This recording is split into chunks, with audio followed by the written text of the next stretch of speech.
So good morning, everybody. It is 10 o'clock. Welcome to the third webinar in our series on emotional resilience in climate change. And that's not the technical title, but that's just what I'm going to call it. And we're really excited to have you all here with us today for our third series in the Getting Ahead of Climate Trauma Adaptation webinar mini-series. And if you've missed the first two, we do have those recorded. Those are on the tribalclimatehealth.org website. You can also find them through the Paula Environmental Department website, which is ped.paulatribe.com. I will put those in the chat. And at this point, again, thank you for being here. I'm going to turn it over to Angie Hacker to introduce our speakers for today. Yeah, hi everybody, welcome back. We really appreciate your participation. So I was just telling our esteemed panel today that they are our closers, but this is our third and final, and we really appreciate you being with us throughout. This one's going to be special. We're on the topic of using the community resiliency model to enhance well-being. So the community resiliency model is something that was developed by the Trauma Resource Institute, and we have guest speaker Elaine Miller-Caras. She's the she is one of the directors and a co-founder of the Trauma Resource Institute. I'm going to do a better introduction of everybody in just a few minutes, but she's brought a great panel with her of folks that have experience doing the community resiliency model within tribal communities. And so we're really going to make it very applicable to folks today, how to do this kind of work within this model in a tribal community. And like I always do, I just want to kind of remind folks what it is we're here to do today. We're here to exchange strategies, knowledge, and skills that tribal serving professionals can bring back to their community. So we are hoping it's applied. It's something that as a person serving a tribe, you feel comfortable at least knowing enough about to consider using it and building out something that you can use in a community that can support well-being adaptation. So like I said, this is the third and final, and let me just share with you a little bit about our agenda. My introduction is going to be briefer than ever. We're going to get right to the meat of things today, but I do want to encourage folks on the line to introduce yourself via chat. So we'd love, even if you've done it before, let's remind ourselves who's here, your name, your organization, your location, and then this is optional, but we'd love to hear it. If you've had any reactions or thoughts after our last webinar, and that one was with our speaker, Bob Doppelt, on cascading climate disruptions, collective trauma, and community-based approaches to prevention and healing. Maybe that provoked some thoughts or even actions afterwards. We'd love to hear anything interesting you'd like to share with the group. So with that, Shasta, do you want to do a quick introduction of yourself? And I'll do the same. If you don't know who I am by now, then you poor things. No, kidding. My name is Shasta Gaughan. I am the environmental director and also the tribal historic preservation officer for the Paula Band of Mission Indians, Payom-Cowichum, Luiseno Territory in San Diego, California. Been running the Tribal Climate Health Project with Angie for the past 5 years or so, and I know most of you, and I'm delighted that you are here. Thank you. And again, please introduce yourselves in the chat. I see some of you are putting your names and your locations in there, and we'd love to hear about you and what you're doing and where you are. And again, I'm Angie Hacker. I am with Prosper Sustainably. We are a small firm that serves community scale sustainability across the country, in many cases with tribes, and very happy to be here again with Shasta and the Tribal Climate Health Project, supporting this very important topic of well-being, which we've spent many years sort of trying to do our best to understand best practices, research, and literature to bring something applicable back to tribal serving professionals. And it's very personal to me, and I've had lots of experiences with what were, to me at least, stressful climate events. But after Bob's presentation last month, I really just want to, again, echo that his book is pretty interesting. It's Transformational Resilience, and what I got out of that book was that a potential goal of this work is not just to bounce back to where we were, but to actually build strength, new strength, to brace for the next potential event or disaster or emergency. So I'm looking forward to hearing what your thoughts were as well. And this is just a reminder of what the Tribal Climate Health Project is. It's a federally funded program led by the Paul Abandon Mission Indians, which, like Shasta says, is in northern San Diego County. And we have an advisory group, and we have a great network of folks. And a lot of what we do is capacity building. And this is one way we do that, is by offering free webinars and bringing in great guest speakers like we have today. But we do a lot of other things, and we welcome you to visit tribalclimatehealth.org to receive information, resources, tools, and trainings for your tribal climate change and health adaptation needs. So I just want to now move to introducing today's panel. So we are very fortunate to have folks representing the Trauma Resource Institute. So we have 4 speakers, and the first I'm just going to introduce Elaine and let her introduce her team. So Elaine Miller-Caras is a licensed clinical social worker and is the co-founder and director of Innovation, Vision, and Creativity for the Trauma Resource Institute.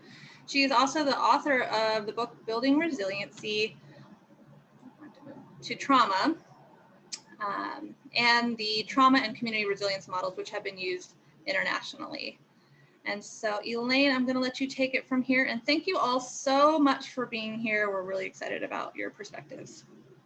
Well, I would like to first thank you very much for inviting us. And we are so passionate about our work, and we're so excited to be here to share with you the community resiliency model and how it's been implemented in different areas of the country. But I have a wonderful team, and they are all community resiliency model teachers. And I am the developer of the community resiliency model. And so for me to have my colleagues with us on this presentation is my great honor. So I'm going to actually ask each of them to say a little bit about themselves. And I'm going to start with Magdalena Sunshine Serrano, also a licensed clinical social worker. So Sunshine, do you want to say a little bit about yourself? Uh-oh. We might have to. Hi, good morning, everyone. I'm so excited to be part of the circle today and come alongside all of you and learn through this discourse. Haminat Minuet Damit Chiak. I am Magdalena Sunshine Serrano. I am of Serrano, Tarahumara, and Apache descent. I am fortunate to be able to serve in a capacity where I get to share CRIM on a daily basis. I met Elaine approximately 7 years ago, and I will tell you, CRIM is the most applicable, immediately useful clinical tools that I've used in my career. And as we get into it, I think you all will hear a little bit more about how it has allowed me and so many others to show up in our lives in a different way, in a much more fulfilling way. So in this world, I show up as a clinician, a social worker, a mom, a daughter, a sister, and I've been able to share the gifts of CRIM with so many. So I'm just really fortunate to be here today with all of you. And with that, I will hand off to my sister Rena to share a little bit about herself and how she will be on the panel today. Thank you, Sunshine. I appreciate that. My name is Rena Patel. I'm the Director of Education and Training at the Trauma Resource Institute. So honored to be here today. My family actually is from Gujarat, India. But I have had the privilege of working for 2 different tribal nations, the San Carlos Apache and also for the Pasquayaqui in Southern Arizona. And so I have been able to witness CRIM impact the community, and hopefully we'll be able to speak a little bit to that today. And it's been transformative for my life, but also the lives of individuals and families that we serve. And I show up in the world also as a mother, a granddaughter, a sister, and also as a social worker. And so I'm just super grateful to be here. Thank you so much. And I'm going to pass this to Julene. Shania Chukik, Julene Jose. Good morning, everybody. My name is Julene Jose. I am of the Tanatam Nation, and I serve the Pasquayaqui tribe here in Arizona. I come as a granddaughter, daughter, sister, mother, wife, And I'm just so grateful to be here, very honored to be here. Kareem has definitely helped me, my personal life, but again, just like Rena said, like seeing the growth in all of our participants that we serve here on the tribe has just been amazing. So I hope that you guys, will have a tangible experience during this time, and thank you for welcoming me. Thank you so much, team members. And as we get started, also, I would like to say that I am also a mother, a grandmother. I'm a daughter of a wonderful immigrant from El Salvador that passed a few years ago. I'm a great granddaughter of Magdalena Pineda, who was a Mayan from Guatemala. And I am also a social worker and an advocate, sometimes a very outspoken woman. And I'm getting very old. So I just turned 69. So I guess I will say that I'm becoming more and more an elder every day, although I still feel like I'm about 30 on the inside. But I am so grateful to be here, as I said before. And what I'd like to do now is invite all of you, that I see that some of you have shared who you are, but we're also asking how else that you might show up in the world, like our team has shared with you. So if anyone would like to do this, it's always an invitation of answering the question, how do you show up in the world besides the titles that you've provided for us? And with that, I'm going to ask if you can stop the share, and we'll bring up our slide deck. And how we're going to do this today is we are going to all contribute. So the four of us have different parts of the presentation, but the end of the presentation is very important. And that will be how not only Sunshine, but Rena and Julene brought the community resiliency model to their tribal communities and to the organizations that they work with. Hopefully we could give you an idea that if you find what we're presenting interesting to you and something you want to learn more about, that they are going to be here as your guides and to share. The other thing as we get started that I would like to say is we humbly come towards you. We know that we have something that we'd like to share with you, but if there's things that you would like to share with us, we learn so much by the dialogue that happens. And I often say that the community resiliency model that we call CRIM is a living model. It changes all the time. And one of the beauties, I think, of the model is that it can be contextualized to individuals around the world. I've taken this to, I think it's in 145 countries right now, which seems pretty amazing to me. But you can imagine that sometimes you have to change the languaging or the images, or to make it so that the people that you care about, that you love, that you want to bring this to, it can be helpful. I also want to say as we start, it's very important. I've responded to so many disasters that are a result of climate change. And one of the things we want to bring to you are the ideas of prevention. So many communities have said to me, but oh my goodness, what if we could have done this before? How could that have been different? How could have that helped our community so we would have been able to come forward with some additional wellness skills that could have helped us negotiate that can be the treacherous waters of post-disaster. So we'll speak to that, and we're going to teach you some of the key components of the model in the time that we have. It's not going to be the whole thing, but it's going to be some of it, so that you get a context of what we're talking about and how for the four of us and for many others around the world that it's been transformative. So with that, I'm going to call up the slides right now. And hopefully you all can see them, and I'm going to put them in the presenter mode. It'll take me just a moment to get to there. Okay, so here we go. So I want to start out by talking about the goals of CRIM when we talk about prevention and preparation.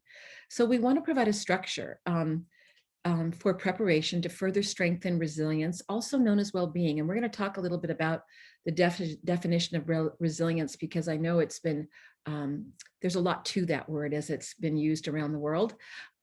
So communities can respond to events with strength and compassion, and also using an additional common language. We also want to create a cadre of community resiliency model teachers made up of professional and natural leaders of communities. This is a very important part of the conceptualization of how we come forward. I'm a licensed clinical social worker, an old trauma therapist, goodness gracious, but I have learned that there are many people that are not psychologically oriented, yet they could benefit from skills of well-being. And so these skills of well-being called CRIM, we have learned that when we can train those natural leaders, they're usually the persons that people go to anyway. It could be the wizened woman that lives at the end of your village. It could be the person that lives down the street. They're the go-to person in any event. So if we can equip them with some additional skills, and our skills have been found to have statistically significant reductions in depression, in anxiety, in post-traumatic stress reactions, and an increase in well-being, what could we possibly accomplish in the world to increase the well-being of all of our community? So that's why we want to share this with children, teens, and adults, and have as many people kind of grasp a hold of these wellness skills, because you can use them for yourself. You don't have to depend on someone else to go to in order to help you increase your well-being. You can do it for yourself, your family, and your community every single day. And that's why we link community members and survivors to community-based programs, and also sometimes governmental entities that support prevention, resiliency, and reconstruction, because sometimes we also need the funds to make those kinds of things happen. So this next part that we always like to start with, and I noticed that Bob Doppelt, who's a very dear colleague of mine, he talked to you all about the resiliency pause. We also talk about it as cultivating our well-being. And because we're going to talk about sometimes difficult things, it can also be helpful to remind all of us. And Jolene, you talk about this. You know, could you say maybe a little bit to this right now before we ask these questions that you shared with me about ACEs? Because I think you have such wisdom about what else is true. Yeah, so if you're familiar with the ACEs, sometimes when you do those ACEs, it feels like a doom and gloom. But I also think about the underlying things that a lot of us Native people have faced, which is the historical trauma, and then also the epigenetics that happens, you know, with that trauma. And the thing is about that is, like, I know a lot of people feel like, you know, everything's stacked against them, and, you know, all of these different things that have happened to us. But the other thing that is true is that we also have strength from our ancestors. We have, you know, their wisdom. We have all of those things that is ingrained into us. And I think about the blood that is shed. And what are we doing with that? How are we honoring our ancestors with that? And that's something that I feel is really important. And I see that, you know, with this model, it is so possible to have that resilience and always be thinking. That's one of my resources, is always thinking about my ancestors and my grandparents, and, you know, all the strength that they have is also the strength that's in me. So thank you. Thank you, Julian. So what we'd like to ask you to do now, we invite you to do, is what or who gives you strength? You know, as you heard her talk about her ancestors, and she knows that gives her strength. What or who helps you get through hard times? What uplifts you? You don't have to answer each question, but maybe there's one that lands on you in a particular way. So we would like to invite you to put your answer in the chat. And this is one of the ways that sometimes our individual strengths and the aspects that help us get through life also becomes a collective, where when we see other strengths, it also can be something that touches the strength that lives within each one of us. So I'm going to ask you, Rena. Rena, do you think you could read what people are saying in the chat? Yes, and I was just typing my response as well. So creator, family, loved ones. For me, it's the support and wisdom of my Indigenous colleagues. Thank you, Shasta, for sharing. Nature walks and real talk with loved ones, this earth.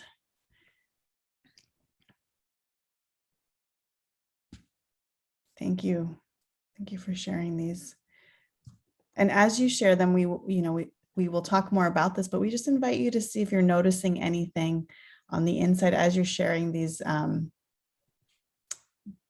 beautiful relationships. Granddaughter, my elders, the youth, strength, time alone, time with my animals and kids, being outside, prayer, listening to others and learning. Thank you, Lori.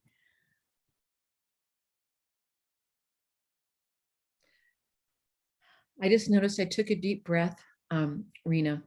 So, and when I take that deep breath, I can feel like a it's like almost an opening of my heart. Oh, So that's what I noticed. Look at my hand goes right to yes, my I heart. just noticed that it went to your chest.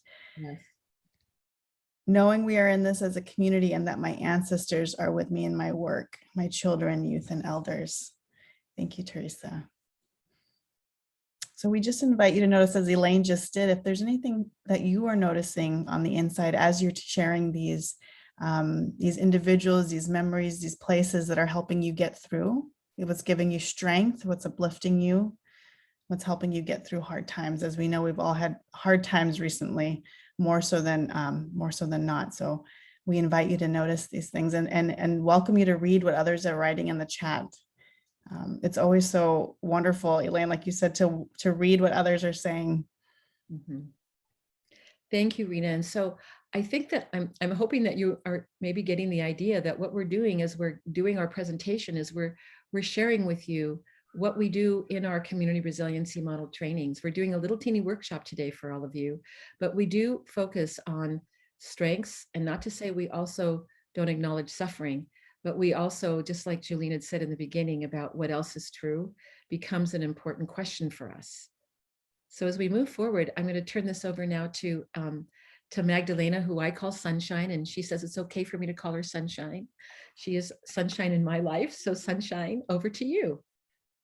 All right, so thank you all for sharing your resources. It's beautiful to read those. And essentially what we're talking about is the framework for the 6 wellness skills that comprise CRIM. So as many of you highlighted, the community resiliency model, it really can be shared across the lifespan, across generations, across the spirit world. It's across cultures. I've used the CRIM model with 3-year-olds. I've used the CRIM model with 92-year-olds. With folks with different literacy abilities, you'll find that this has been adapted almost into an infographic form, images that are universal. There's an intentionality with the colors and the images that are used so that this can really be something that, and I'm sure Elaine will talk to, the application across so many different communities, cultures, across nations. So, next slide. Also, for this conversation and in this framework, I think it's really important to highlight resiliency. Resiliency has been unpackaged a lot lately, and I would like to really just highlight the fact that we are beginning in a place of compassion. Compassion is incomplete if it does not include ourselves. That we are coming from a place that is solution focused, not solution focused in the sense that one has to be right or wrong, but rather that there are solutions within us. As Julene was discussing, we all come with so much wisdom, so much indigenous wisdom, so many lessons. Those are all applied to this. Really looking within and within our own communities. This individual and collective strength. It includes our traditions and culture. It's really adaptable. There is no expert. The expert really comes from the model and the healing and the energy that is manifested through that healing process. But this is about thriving. This isn't about surviving. This isn't about anyone not being strong enough or from a framework of deficit. This is about abundance and thriving and working and building forward. And I would say a place from optimism, really coming together as humanity in a place of focusing on moving forward. And in this moment, I would say recovery. How can we glean these very tender lessons and take this moment, this opportunity to ensure that the applied lessons of the last 16 months can be something that propels us forward as we move forward as nations, tribes, and communities. And then within that framework, really acknowledging the collective suffering, the collective grief, the collective loss of not just recent historical, transgenerational, but that collective experience that we all have, and honoring that space for those narratives and that discourse throughout this conversation, but whenever working through this model. So. And Rena, did you have something you would like to add as well?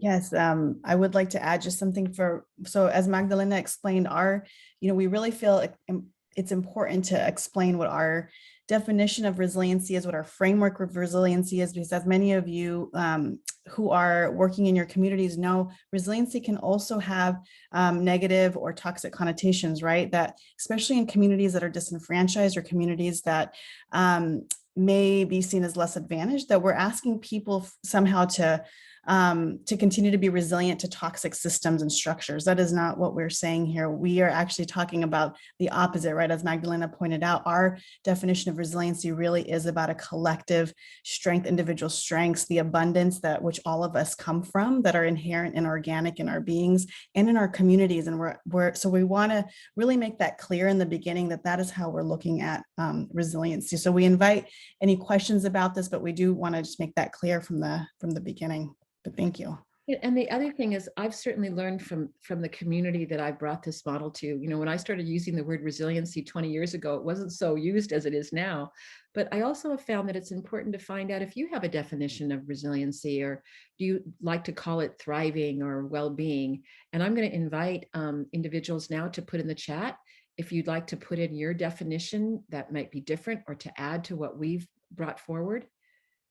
Because together we might find some better definitions of what we're trying to do to cultivate the well-being of ourselves, our families, and our communities.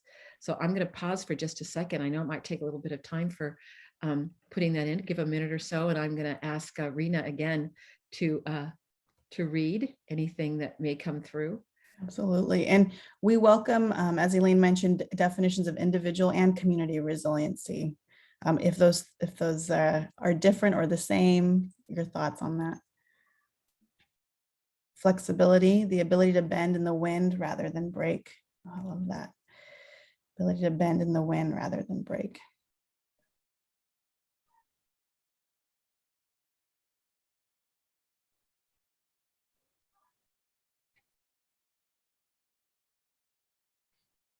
Give folks a second to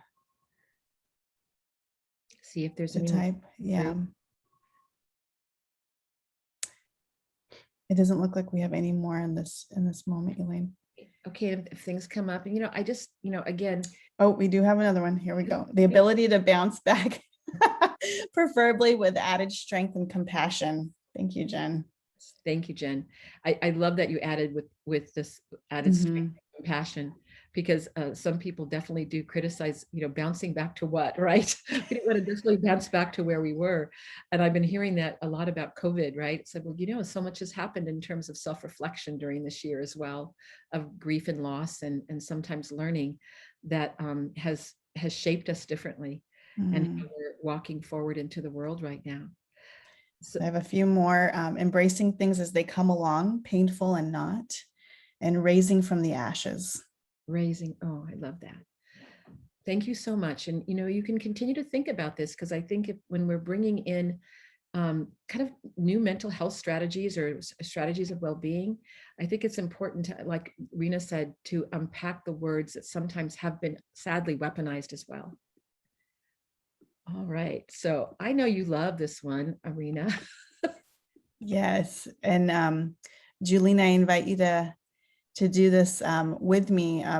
The conventional, so we have at TRI, the Trauma Resource Institute, and in bringing this work forward, we'd like to share with you some perspective shift, and perspective shift being from our conventional perspective to resiliency informed. And I have to say, I want to say this because I want to show how adaptable this model really is. And as Elaine mentioned, a living model.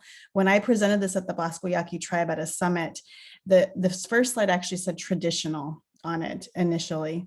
And I remember a lot of the tribal elders had come to me after the presentation and said, we really liked what you said, but we didn't like the word traditional in that first one because it was connotated with something negative, right? People are bad, people need to be punished, people just don't care. We need to stop making excuses for folks. And what is wrong with you, right? That original perspective of how we approach individuals and communities. So I gave Elaine that feedback, and she immediately took that feedback, and we came up with conventional instead of traditional, to really honor that the word traditional in different communities can have such different meaning, right? So I just wanted to point that out as a small example, because I thought it was relevant. Forgot about that, Rita. I forgot that. It was right away. She changed that slide. So thank you, Elaine. So we came with that assumption. of folks.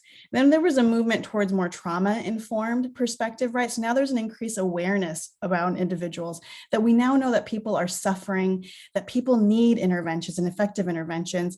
And many people may care, but they may lack the skills that they need to address this.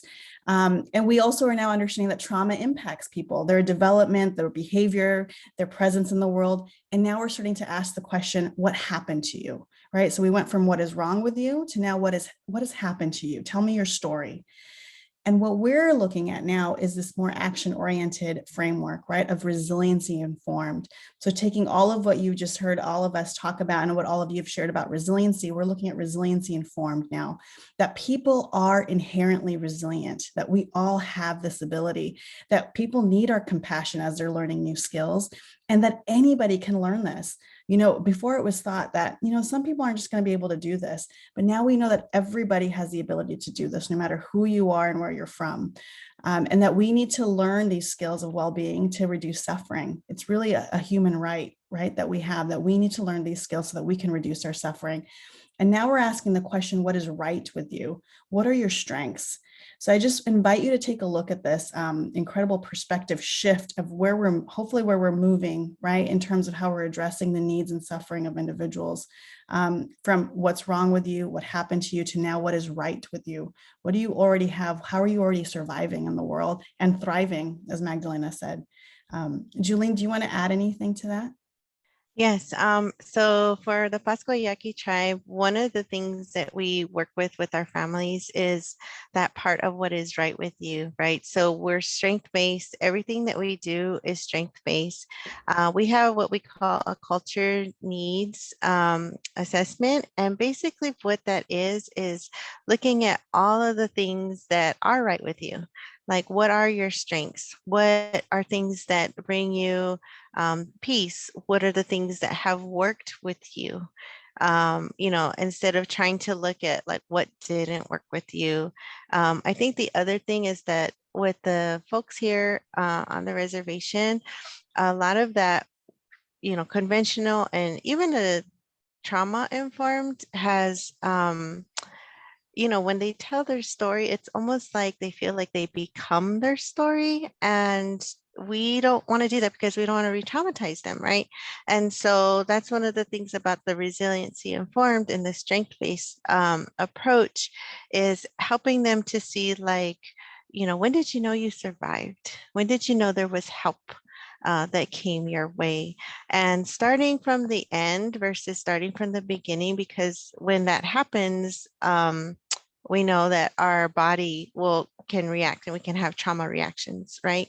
And so when we do that, we're coming at a place of that resiliency, of seeing this, I'm here now, like I did survive that episode, whatever event, right? And so I see that what we do here in the Pascua Yaqui tribe, that's really transformative for the people here, and especially for the families and youth. And it helps them to embrace the strength that they do have already in them. And a lot of people feel like, well, this happened to me, this is my story, but that's not true, right? Because we have that resiliency, and it's just a beautiful thing to see within our families and our youth. Thank you, Julene, so much for that. And I think that's one of the things I want to make a comment as my hat as a old trauma therapist. I've learned from Western approaches. So many of the trauma therapies that I've learned have been always about the focusing on the trauma without necessarily enhancing or illuminating the strengths. And I think this is what, Julene, what you just said, I could not have said better. I'm always so proud of our CRIM teachers, because they're really bringing forward in the world, I think, the message that we've been trying to bring forth with the Trauma Resource Institute, which is to really cultivate those strengths. And, you know, and I think you said it well, Julene, because if, you know, we think about having a garden, and if in our garden, we only watered the weeds in the garden and we didn't water the vegetables that will sustain and nurture us, then what will happen to us? Well, oftentimes the fruits and vegetables will shrivel and die, and the weeds will take over. And I say that is true because she said something very important: our body. When we tell the story from the beginning, our body doesn't know it's over. So we can inadvertently be re-traumatizing people over and over again by asking to tell the story. And again, we've said earlier on that it's not that we're denying the story, we want to listen to the story, but we will also want to add the elements of the story that are about how we survived, how we made it through, those kinds of things that cultivate our well-being, that help us be in the present moment, in the best part of ourselves.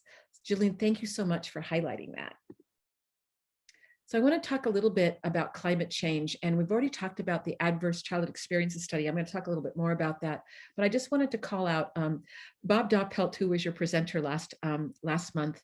Bob Doppelt came to one of our CRIM teachings. I think it was in 2013 or 2014. And after that, he said, Elaine, I have this idea. I know you don't know me, but would you be a founding member of the ITRC? And I said, oh, Bob, I'm so busy. I don't know if I can do one more thing. And then he just was so compelling. And he really, as he did for you all last month, the importance of how we as a world community have to work together. So I'm a very proud founding member of the International Transformation Resilience Coalition. If you didn't hear him speak last month, please listen to that podcast. And I've put the website here so that you can go and see what we're doing around the world. But I work with 20 amazing individuals that are really thought leaders from around the world, where we are trying to look at what is the psychological, social, biological impact of climate change, and how we can come together as a world community to try to mitigate what is happening in the world right now. And it is an urgency. And I just want to underscore that. And there are a couple things I want to highlight, because your first presenter in the first webinar series really did an excellent presentation. He talked about the adverse childhood experiences study in terms of interpersonal experiences. And I just want you all to broaden your perspective about it, because it also, if you look at number 3, includes climate. Number 2 is community. And we know that adverse childhood experiences now, the first study was done with primarily white and middle-class individuals with insurance in San Diego, California. That's not representative of our world community. So if we widen the lens, we see the importance, and I'm going to underscore this, of having a biological intervention. And this is why the community resiliency model, I think, is getting such traction, because it's not just what we think, it's not just what we feel, but it's what we sense. And that's why Rena had you asked you, what did you notice when you talked about the things that give you strength? Because that sensory system we'll talk more about is integral in how we start to shift what's happening to us, our families, and our community. And we know that disasters hurt all members of society. And also, who gets hurt the most? People that are vulnerable and economically challenged. We know children and women are more impacted. This gives you some statistics, because some people die as a result of this, but then also some people are forever changed because their communities are forever changed. And I wanted to just highlight, we did a lot of work in Paradise after the terrible fire there 2 years ago. And so now what the community decided to do, we went up with a group of folks who are CRIM teachers, and we literally worked morning, noon, and night teaching wellness skills. And then a group of people came together in the community, and 20 decided they wanted to become CRIM teachers. So a foundation in Paradise in Butte County paid for them to be trained. And they're doing amazing things now, creating the structure and the plan of how to bring greater resilience into the community. Because this study that was done, and this was done actually on the Paradise community, found that resiliency factors did make a difference. And so some of us are just naturally, we bend that way, but some of us need a little coaching. And so they found that resiliency factors led to significantly improved mental health outcomes. And of course, we're all interested in that, because it's not only mental health, but it's body health, because we know that we are interconnected. But the other thing that happens with climate, and I wanted to bring this point out a little bit more, is that there's human-made disasters and there's natural disasters. But with climate, it's really an intersection of both. And I think if you think about I think that one of the comments that came out in previous webinars, which is what happened in Texas. And there was the grid problem that happened, which was really a human-made disaster. Climate change, I think, is probably involved, but it was also a natural disaster. So you can see that there can also be the feeling of moral injury when things are not done in communities that could have helped to prevent people being harmed, hurt, the loss of businesses, income, food insecurities, and the other things that happen. So this is why really a call of action for all of you that I think Bob mentioned in second webinar is so absolutely important, and that can be helped with things like the community resiliency model and other wellness skills. We're not the only one, but there's an opportunity that comes out of disaster. And many people call that post-traumatic growth. And I'm going to pause right here. And Sunshine, I believe this is your part.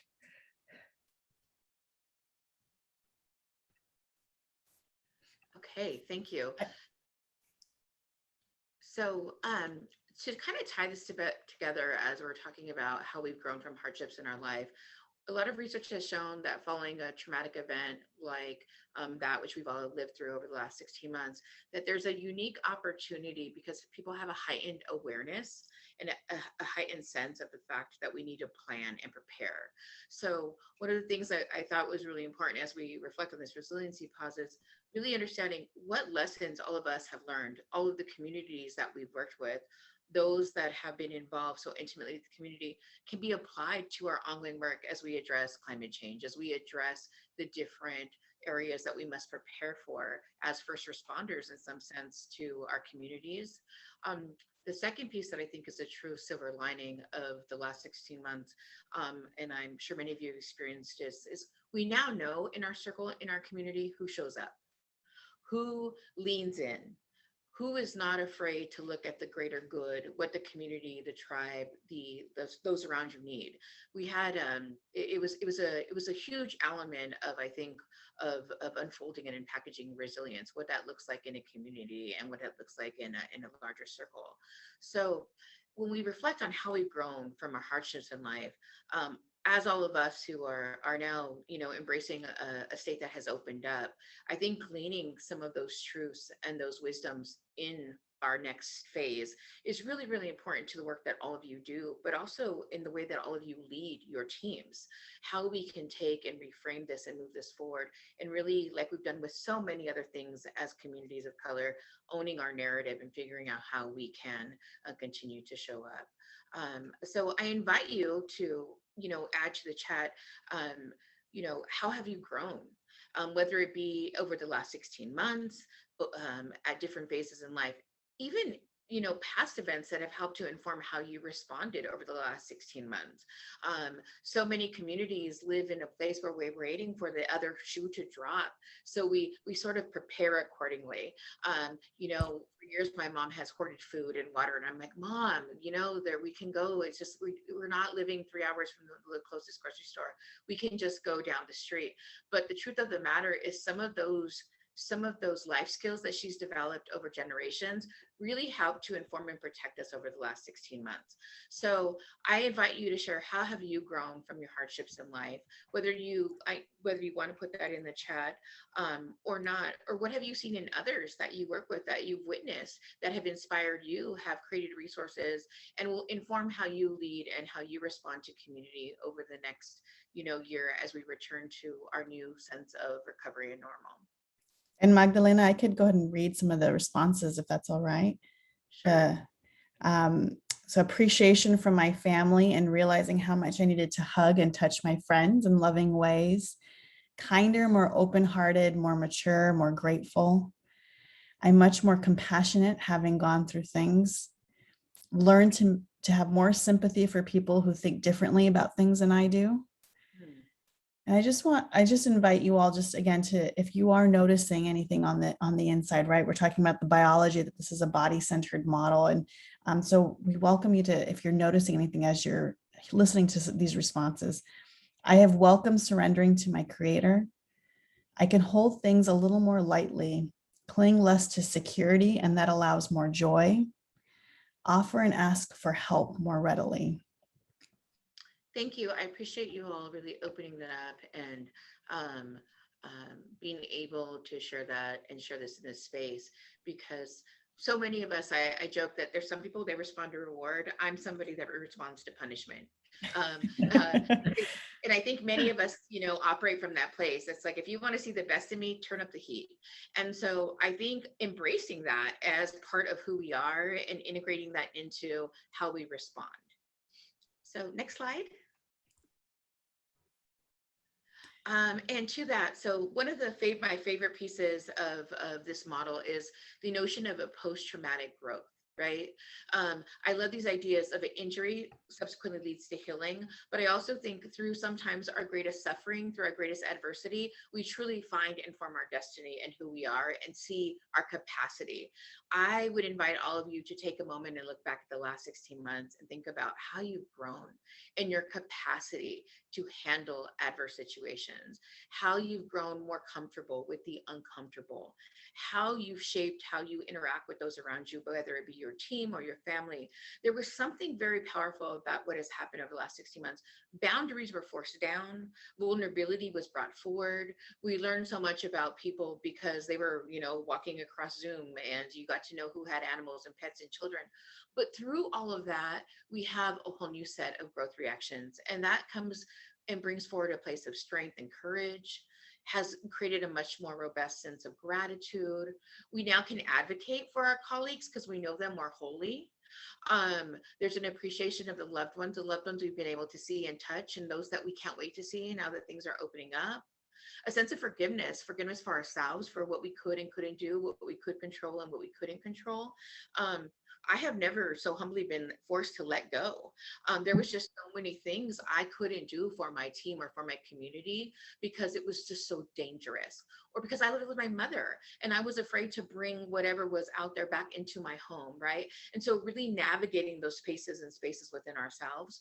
But on the other end, the hope and faith of what was going to be able to be once we recovered from the space, the wisdom of realizing that I needed others, that I controlled nothing, and that it was imperative for me to really reach out to community and those around. A true sense of compassion for self and others, and just embracing both our conventional as well as traditional practices and cultures, and really taking from that medicine and borrowing from the many lessons that Jolene talked about, calling on my ancestors, praying for that strength, understanding that so many have survived so much more than we were surviving, and really leaning into that narrative and that story as part of who we are today.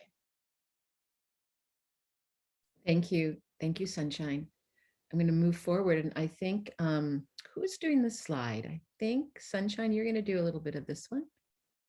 I think I was going to do a little bit of this, and then we were also talking about Jolene and some of the things that she had shared from some of the work with the community. Yes. So do you want to talk a little bit about Christina Bethel, and then we'll turn it over to Jolene?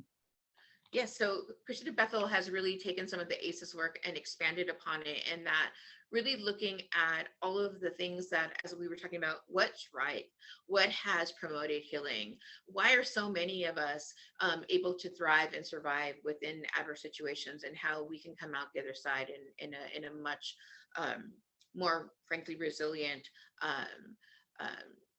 form. And so her study really showed that there can be profound lifelong effects by participating in things such as connectedness to your culture, to your traditions, having mentors, those that truly understand and see you completely, various just various traditions that help to reset and center you, much like CRIM. And so what we found is, even amidst adversity, when you have those factors involved, it does insulate some of that toxic stress. It buffers that toxic stress, and we could really mitigate a lot of those impacts long term. Thank you, Sunshine. And Jolene, would you like to add to this, the discussion? You had some wonderful things to share. Yeah, so, working with the tribe and working with the youth, I just see the growth by using this model, the CRIM model, and we look at that resiliency as just like a newness, and the way that we've really integrated that and like combined it with the culture here has been amazing. And so we'll talk about in a couple more slides how we've done that. But I think the other thing is that, looking at all of us, that we are all resilient. And we've worked with some of the toughest, kids and families with the traumas that they've, survived, and just seeing the resiliency in them of those positive experiences, those positive things that we can bring forth in them, and even in their families as well. And it is really amazing to see those things in our families, in our youth. Like I said, it's just, I can't say enough about that. How amazing it is to see that growth and to see the resiliency. Thank And you, Julie. Yes. Elaine, may I add an example to this? So Yes. when I was working at the Pascua-Yaqui tribe, my role was that of equine therapist. So I was a therapist out on a beautiful ranch, right? And we had animals, we had this nature, mountains. It was just wonderful.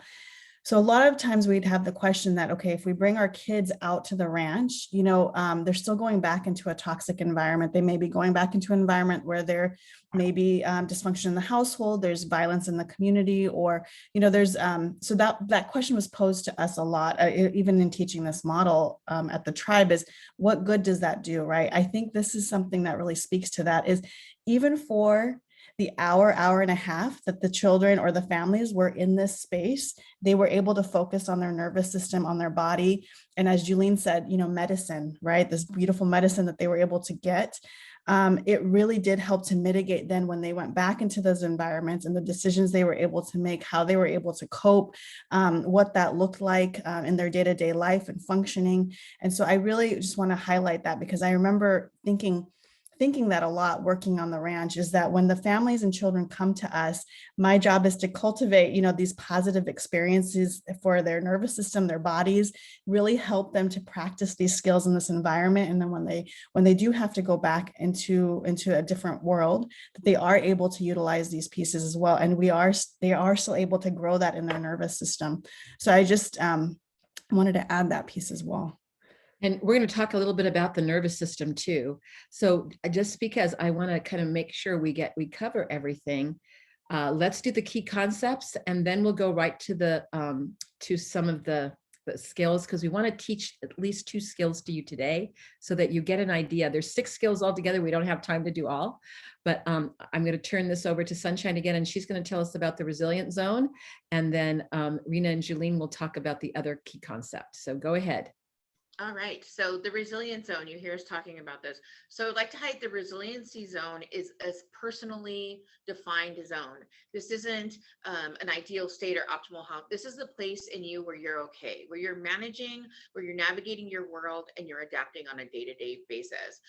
But to my earlier point, your goal is to widen your resiliency zone. And I would argue many of us have been able to widen our resiliency zone over the last 16 months. Based on the feedback in the chat, many of you are talking about ways in which you've grown, right? And so what we find is that we move through our resiliency zone, and it's not a perfect day, right? It's just a place. I often joke and say that I stay round so that I can bounce back.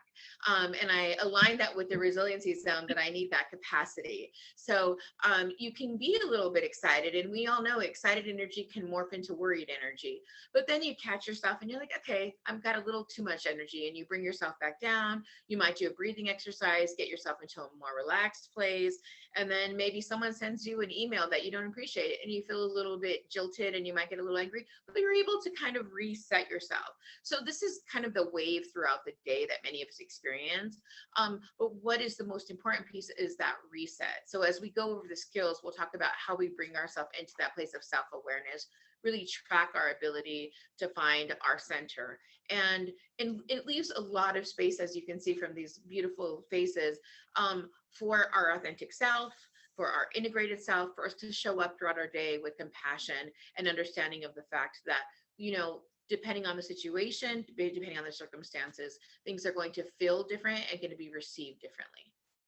Thank you. And also, I just want to also just emphasize, sometimes people think when it's a resilient zone or a zone of well-being that it just means that, oh, you're happy or calm. And you described it in a beautiful way, that it really is our vitality, the rhythm of how we walk through our days. Well, let's go to the next one that Rena and Julene will talk about. So here we have the resilient zone, and then Yay. Well, so Julian, I can go ahead and explain this one if and then we can talk, you can talk about that next slide. So as you all see, so as Magdalena was saying, we had that natural ebb and flow, the natural rhythm of our nervous systems, how we walk through life. Then you notice that red lightning bolt. Love that little red lightning bolt. So that red lightning bolt is maybe some activation, right? Something that has activated our nervous system. We can call it a traumatic reminder. It could be a stressful event. It could be something as small as you get an email that you don't appreciate, right? But it could be something very big as well. So that lightning bolt comes in and look what happens to our resilient zone, right? We get bumped out. So if you look at that red line, now we're bumped out of our zone, right? We can get bumped into high. So we can be edgy, irritable. We can feel manic, maybe some pain. We can feel angry, or we can get bumped into the low zone, right? And the low zone could look like depression, fatigue, isolation, numbness.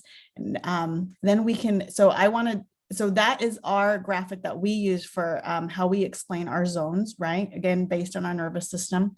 And I want to invite Julian to talk a little bit about how we adapted this at the tribe, at the Pascua Yaqui tribe, using some of the language and the imagery from our community behavioral health program.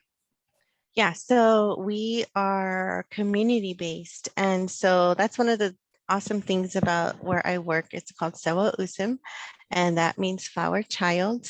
And we are able to adapt these using we call it the good order chart. And part of that chart is looking at some of the different symbolisms within the tribe that make sense to the people.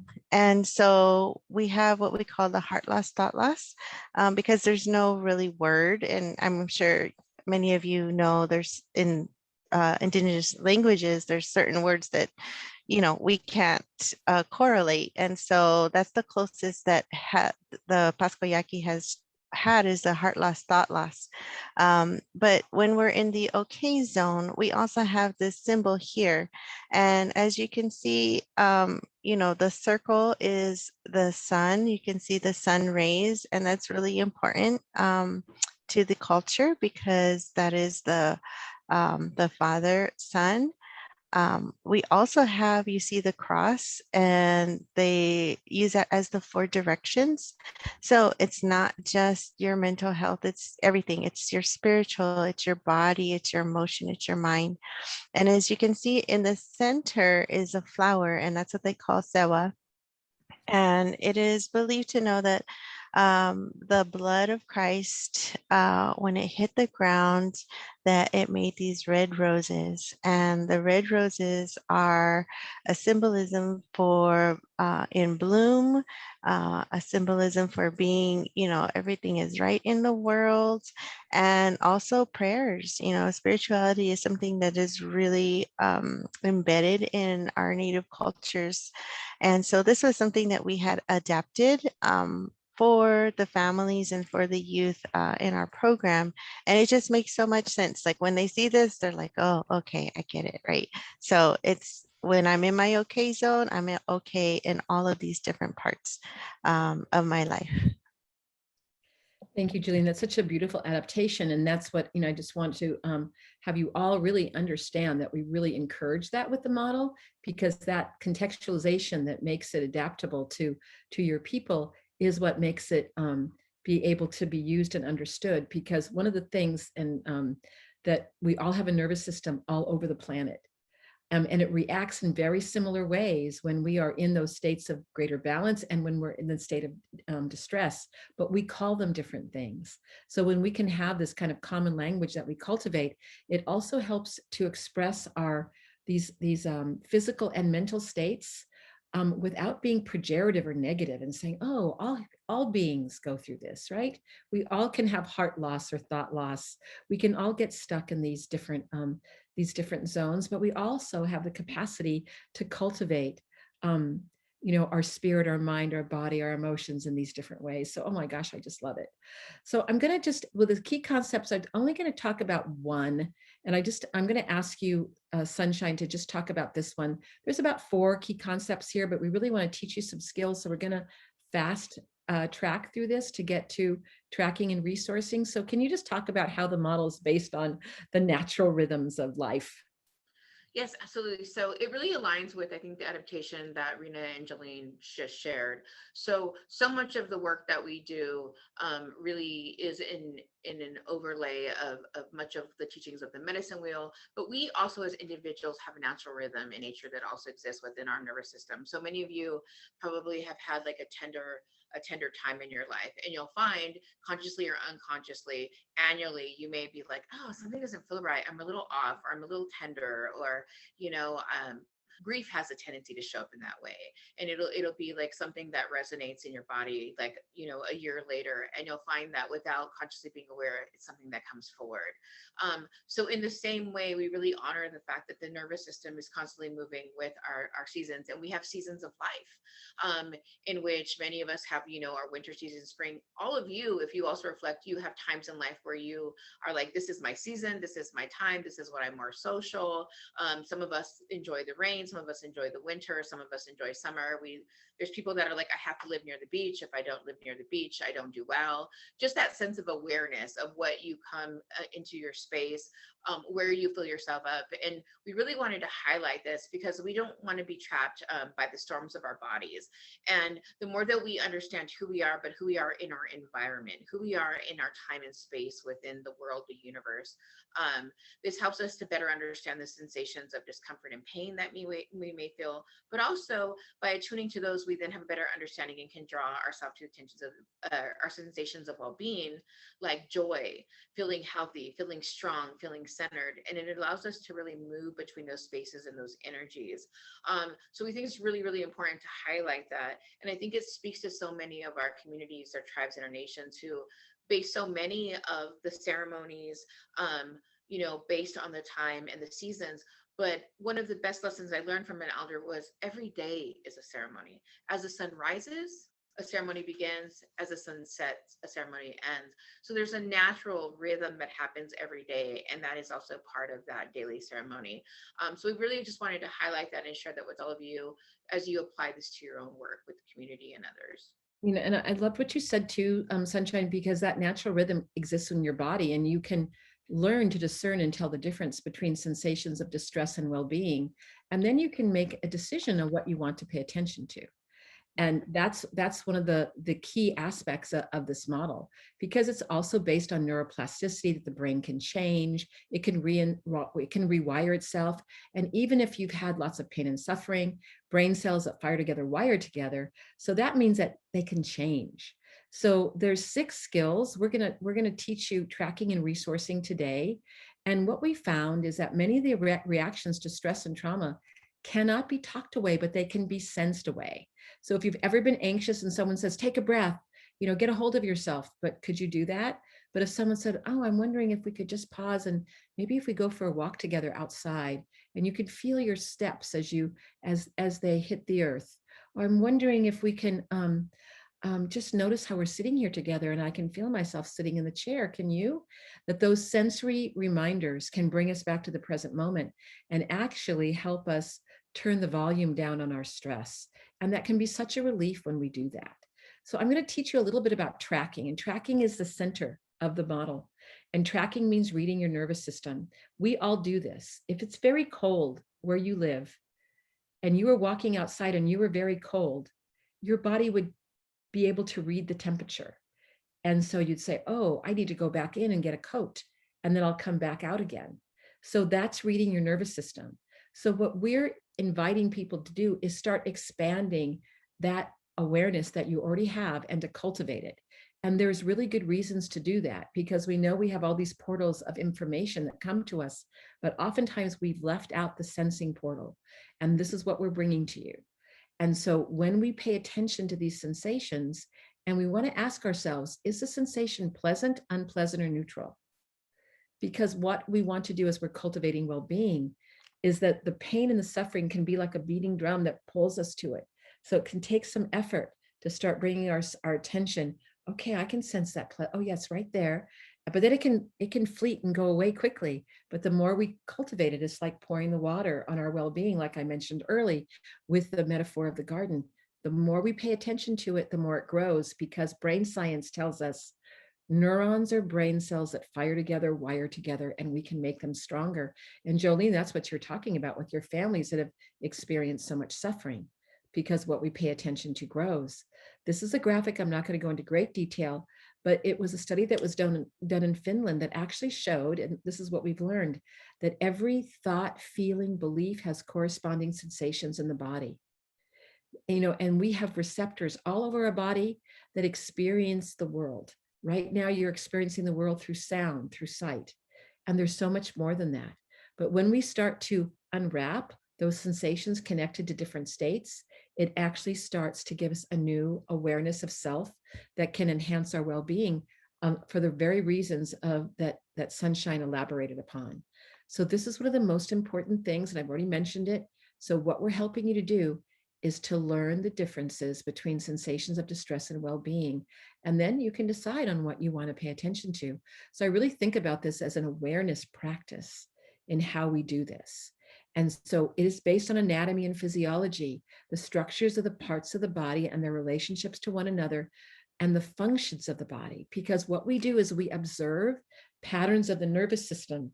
We all have a nervous system to help us learn those differences between sensations of distress and well-being. So think about that we have a brake and accelerator of our nervous system. And if we're experiencing distress, our heart rate goes up, we may feel tension, we can feel, oh my goodness, I don't feel right inside of my body. And we may be saying, oh my goodness, but well-being is elusive. I can't grab it. But we can, with intention, learn how to access our parasympathetic nervous system, which is the part of our nervous system that brings us into comfort and rest. And with the cultural context of talking about this too, this can expand the awareness if you decide to bring it into their community.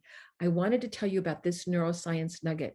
And this neuroscience nugget says that if we start paying attention to these sensations, that it actually communicates within our brain to take action, but greater awareness reduces impulsivity and promotes emotion regulation and clear thinking. So this is one of the neuroscience nuggets of why it's important to pay attention to that. So right now, I'm going to ask you to do something with me. I'm going to ask you to put your hands together and to move your hands very rapidly. And as you put them together very rapidly, are you noticing heat? I'm certainly noticing heat. So that is a sensation. You can stop now. And now notice if it's cooling down. So this is just a very simple sensory exercise of how we can start to teach people to become more aware of even something like temperature. And you can see on the chart here, there's many different ways to learn about sensations. But the best way to learn about sensations is through resourcing. And Rena and Julene, you're going to take it over and they're going to demonstrate for you before we have our panel discussion. So over to you two. Thank you, Elaine. So I'm going to explain what a resource is. A resource is really anything that brings us maybe some sensations of calm, pleasant, joy, anything that uplifts us, gives us strength.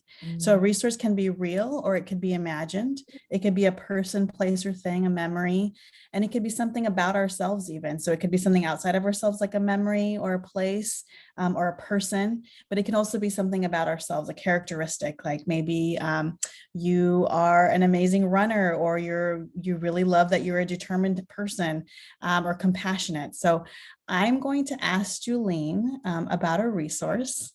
Oh, and so this is these are some examples of resources as well before I ask Julene. So resources really can come from all of our senses, right? So we want to make sure that when we're talking about our resource, we really like to intensify our resource. We really want to know everything about the resource. How does it smell? How does it sound? What does it look like? And we're also going to invite all of you to name one of your resources and put it in the chat. You can describe your resource. And as you think about your resource, even some details, and what are you noticing on the inside, and even your breath, as Elaine was talking about, tracking your muscle tension, all of those things about our body so that we can track. And I'm going to demonstrate that with Julene. So Julene, I'm going to invite you to name, yes, Elaine. Oh, and I'm going to stop the share, and so that you can pin each other so people can see you and what you're doing. Oh, wonderful. Okay.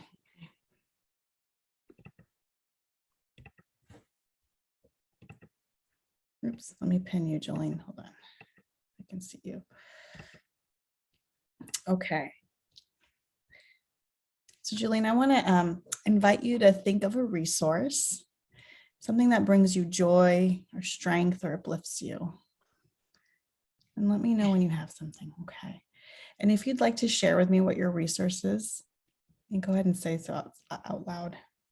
So my resource that I'm thinking of is my 10-month-old baby girl, Amarisa. Amarisa. Oh my gosh, your 10-month-old baby girl, Amarisa. Wow. Julina, is there something, a specific memory you want us to share about Amarisa, or you want to tell us a little bit about her? What kind of little Yes. human is she? Oh my gosh, she's like bossy and she just rules the house. And she knows what she wants already. Like I know that's crazy to think that a 10-month-old knows that, but she does. And she's just so cute and sweet, and she's chunky. She's really chunky. And she had her first steps of walking yesterday. Oh, how lovely. And Julene, as you're telling me about Amarisa and her spirit and that she took her first steps yesterday, I couldn't help but notice the cheek to cheek, the grin what are you noticing on the inside as you're thinking about her taking her first steps yesterday? Like my heart's kind of fluttering right now. I feel really excited. I'm touching my heart right now. I noticed that. It's just kind of like, oh, like it's just like this stepping stone of her first steps, and on her little milestones, and it feels good. It feels wonderful. Yeah. So Julene, I just invite you to notice the fluttering, the what you're noticing in your heart right now as you're thinking of Amarisa. And just notice that you took a breath. Yes. What are you noticing now? So what I'm noticing now is almost like a tingling sensation in my hands. I'm also noticing like there's a little lump in my throat, and I think that comes from just like pride and excitement for her. I am also noticing like almost a cooling down of that flutter in my heart right now. And Julene, may I ask, is that pleasant, unpleasant, neutral? It's pleasant. It's very pleasant. Yes. Okay. So again, I'm just going to invite you to notice that as you're, and you said the word pride earlier. Yeah. Is there anywhere else in your body you're noticing that? Right now, I'm noticing I was kind of having some tension in my back, and it's almost like it's melting away. As I was talking about this, and I didn't realize I had tension in my back until just now, as I feel it like kind of just floating away. Yeah. And Julene, I don't know if you noticed this, but you made a gesture of this melting away. So if that is a pleasant gesture, I invite you to do that. If that is pleasant for you. Yeah. So it just literally feels like it's just melting away, and I can see that right now. Like it's like almost I feel it. It's amazing that feeling, and it feels good. It is pleasure sensation. Great. Well, thank you so much, Julene. So please know that this is with you, right? This memory of Amarisa taking her first steps yesterday, and this is resourcing, right? So, I invite you just to continue to notice all of the pleasant sensations that you were experiencing as we were talking together. Oh, and I noticed a yawn. And for those of you on the call, a yawn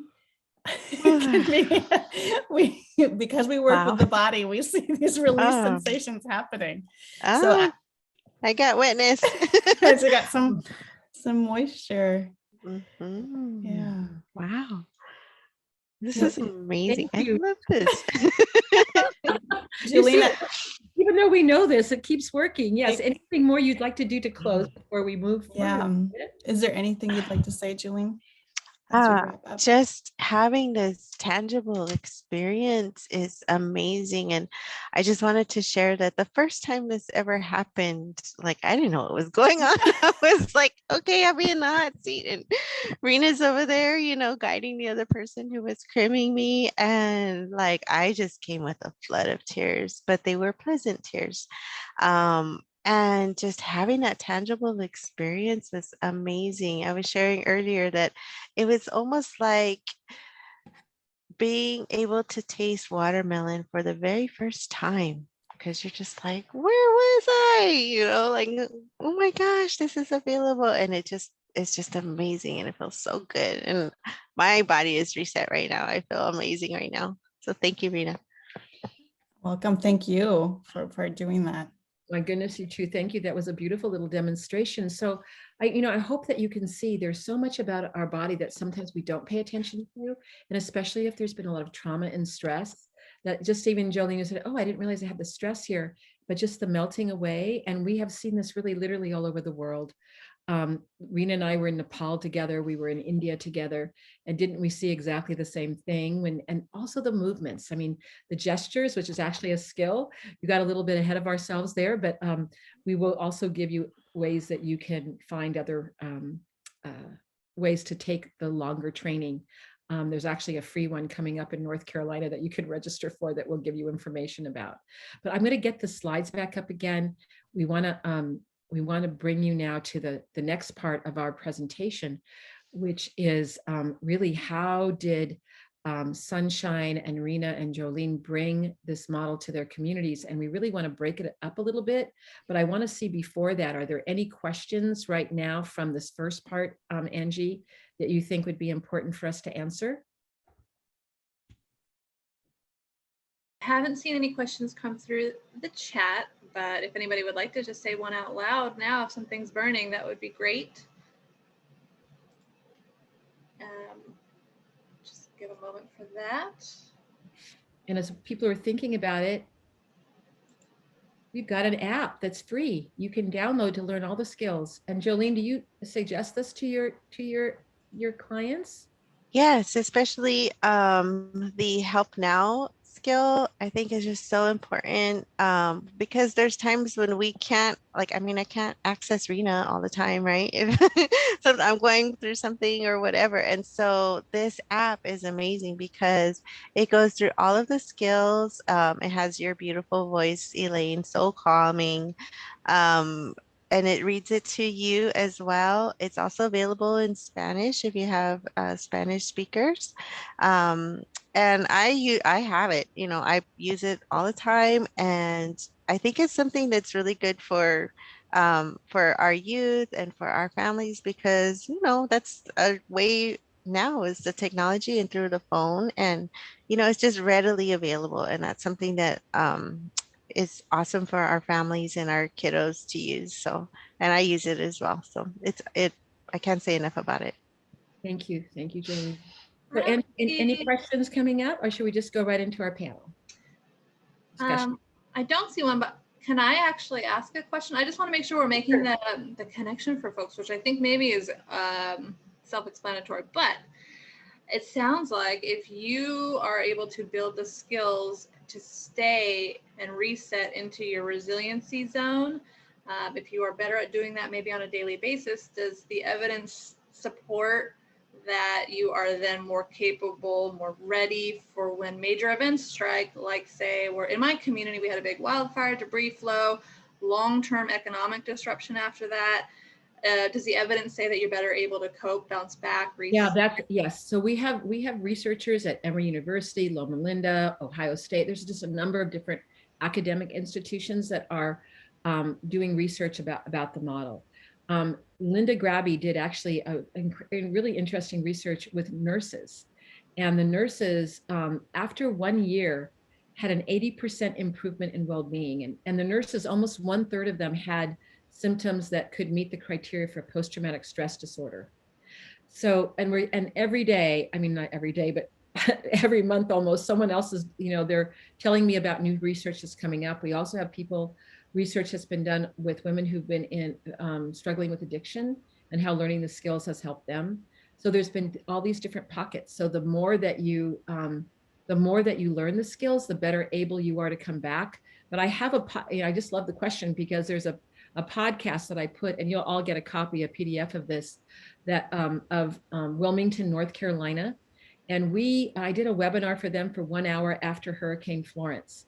And so then they came to us and said, we want to train 30 people to be CRIM teachers. So we trained CRIM teachers, and guess what happened about a year later? Another hurricane. So then the community then could mobilize using CRIM skills. In fact, there were little texts that were going out saying, remember your skills. Now they are a truly trauma and resiliency informed community. And Mebane Boyd and Bo Dean talk about this for an hour podcast regarding how they implemented it in their community. So I really want to highlight this, because that's kind of one community in action. So that's what we're seeing. And of course, we're still, expanding our research base. And that's happening all the time as we do this.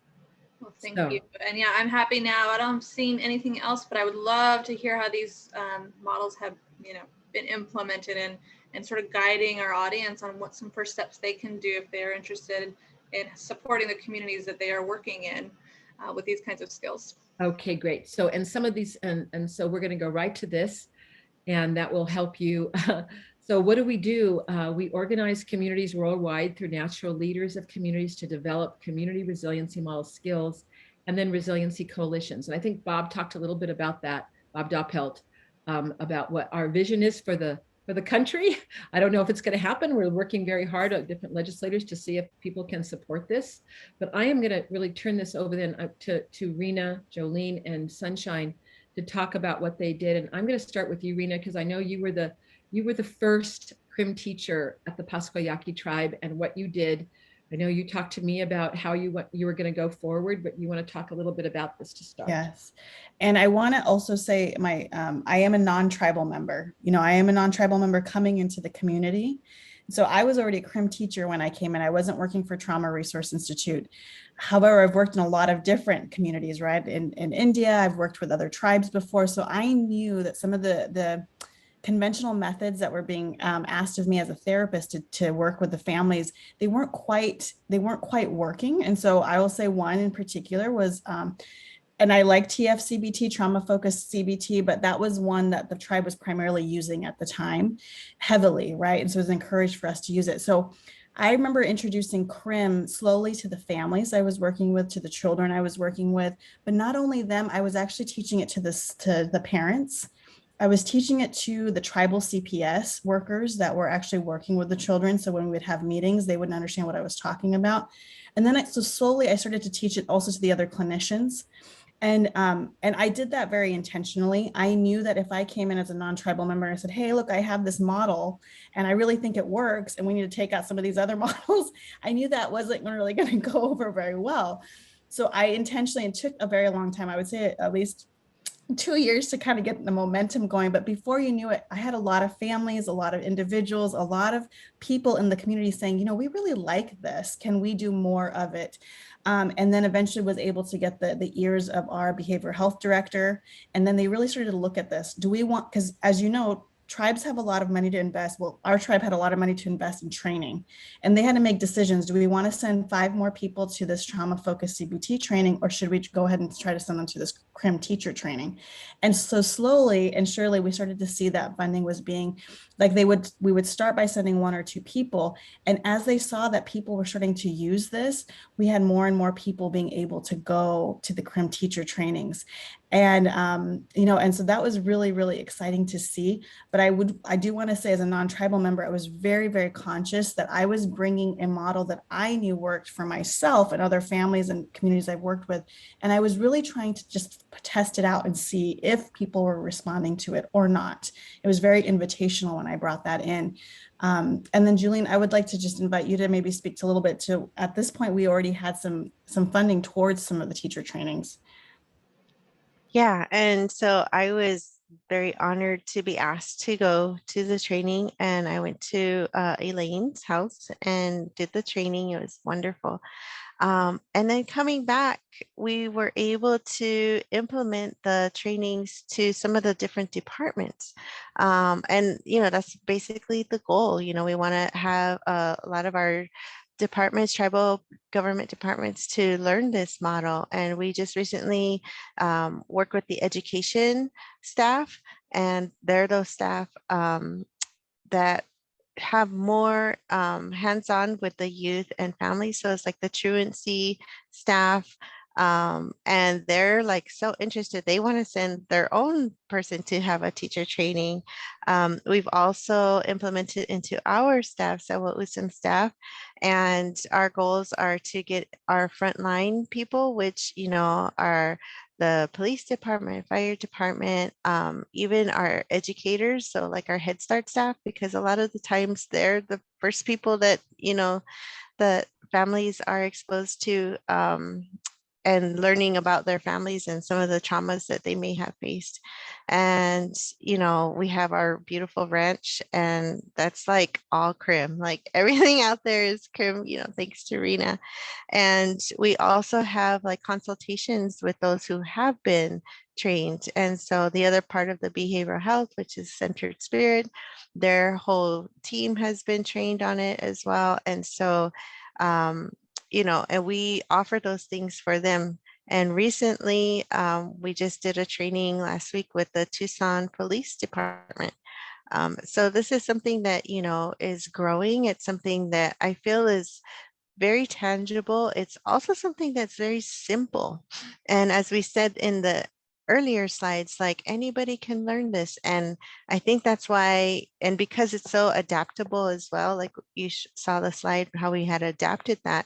A lot of people, that's why I feel like it's inviting, because then they're like, oh, okay, oh my gosh. And then once they start learning the skills and practicing the skills, it's just like, people are floored. They're like, oh my gosh, and they want to learn more. And it's like a magnet. It's like something that they want to have a magnet to. And when they have those skills and everybody's kind of on the same page of like, let's do our okay zone, checking in and checking out. It's amazing to see all of that transformation in everybody. Yeah. Ladies, I do need to transition us to our closing, and I have one question, although I hate to end the conversation and I wish we had another hour, because what you're saying is really lovely and useful.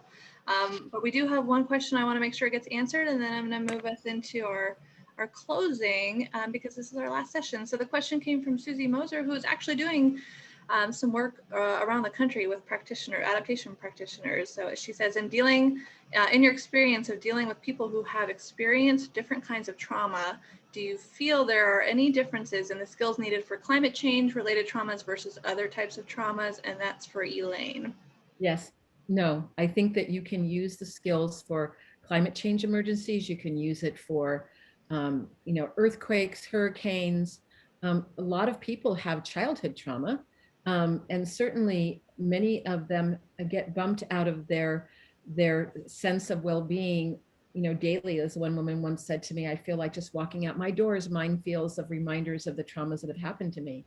But when people learn to navigate their own nervous system, and what seems to be said to us over and over again, instead of things outside of my control, I know now I can control my nervous system.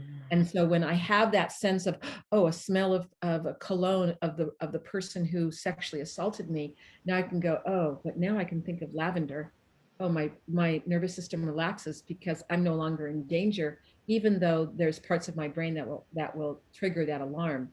In our community resiliency model training that's longer than this hour, we go much deeper into the neuroscience. I think also in simple ways, but understandable ways, so that people understand the underpinnings of the neurobiology of trauma that really can be helpful no matter what the trauma is. It's a great question. Thank you. So I want to take a brief moment just to say thank you so much to our panel. We so appreciate you being here and in coordinating with you in advance. It's very clear you are committed to your work and lovely human beings on top of it. And I hope this was very helpful to the folks on the line today. If you want to drop any final thoughts in our chat box about the series or today's event. We would love to hear some wrap-up thoughts, and I want to turn it over to Shasta in just a second for some of her sort of final thoughts on this whole series as somebody working within a tribe.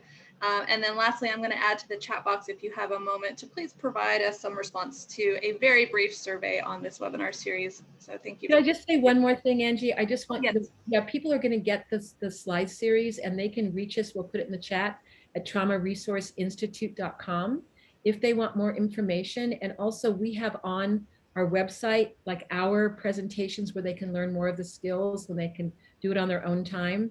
And I also have a talk show on Voice America called Resiliency Within that people can listen to our archive of many people who have implemented CRIM around the world. Actually, I have people from Northern Ireland who I've interviewed that also can give the listeners more information if they want that. So thank you also. I know that we all appreciate being invited to share our passionate work. And I thank our CRIM teachers that came with me. Thank you so much. In my hearts always, thank you. So I'll just wrap it up in these last few seconds by saying that I'm sorry we live in a world where we have to pay attention to the clock, because I think this is a conversation we could continue to have for the rest of the day.